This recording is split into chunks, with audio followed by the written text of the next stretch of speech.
Shalom, Sabda Sadik pada hari ini terambil dari Yohanes pasal 4 ayat 39 sampai 42. Sebelum pembacaan firman Tuhan, kita berdoa. Bapa kami dalam surga, kami mengucap syukur dan berterima kasih untuk kebenaran firman Tuhan yang kami terima daripadamu pada hari ini Tuhan. Kami mengucap syukur atas kasih Tuhan, anugerah Tuhan, atas karya Tuhan yang luar biasa di dalam kehidupan kami. Di dalam berkat nama Tuhan Yesus kami menyambut firman Tuhan. Amin. Yohanes 4 ayat 39 sampai 42 berbunyi seperti berikut. Dan banyak orang Samaria dari kota itu telah menjadi percaya kepadanya karena perkataan perempuan itu yang bersaksi. Yang mengatakan kepadaku segala sesuatu yang telah kuperbuat. Ketika orang-orang Samaria itu sampai kepada Yesus, mereka meminta kepadanya supaya ia tinggal pada mereka, dan ia pun tinggal di situ 2 hari lamanya. Dan lebih banyak lagi orang yang menjadi percaya karena perkataannya.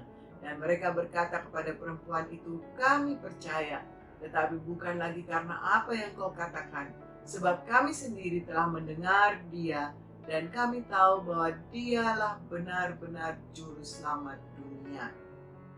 Firman Tuhan tadi mengatakan mengenai seorang wanita Samaria yang telah menjadi penginjil dan membawa orang-orang sekampungnya kepada Tuhan Yesus.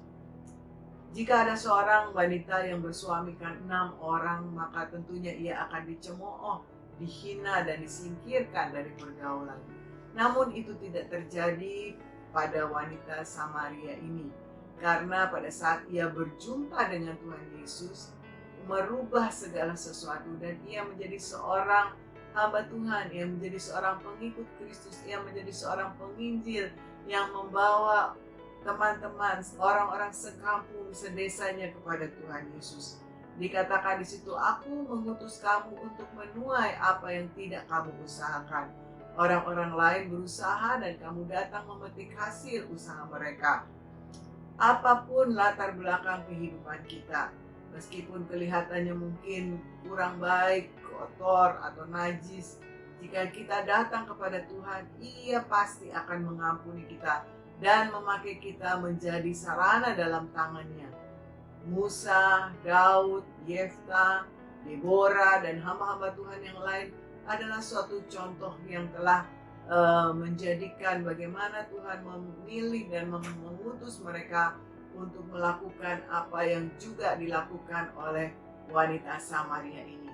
Bagaimana cara wanita Samaria ini berubah menjadi seorang penginjil adalah sesuatu yang perlu kita perhatikan dan kita pelajari dari kisahnya. Kalau kita memperhatikan kehidupan wanita Samaria ini, dia adalah seorang yang memiliki jiwa yang haus melebihi kehausan jasmaninya. Ketika itu ditandai oleh kerinduannya memiliki air kehidupan. Dan juga bagaimana wanita Samaria ini ketika berjumpa dengan Tuhan Yesus, dia dengan jujur menyatakan apa adanya, apa yang dia alami, apa yang telah dia lakukan selama itu. Seluruh kebutuhan jasmaninya tidak dapat disamakan dengan kebutuhan spiritual yang dia miliki.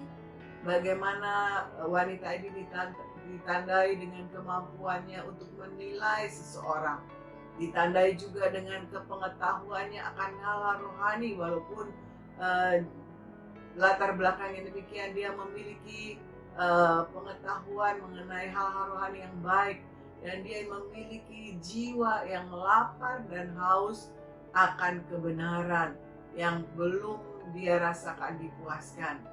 Dan ketika dia berjumpa dengan Tuhan Yesus, maka kerinduan yang menyala-nyala diterima daripada Tuhan Yesus. Ketika ia berjumpa dengan Tuhan Yesus, ia merasakan bahwa apa yang dicari selama ini telah dijumpainya, dan dia menceritakannya apa yang dialami kepada mereka yang ada di sekitarnya.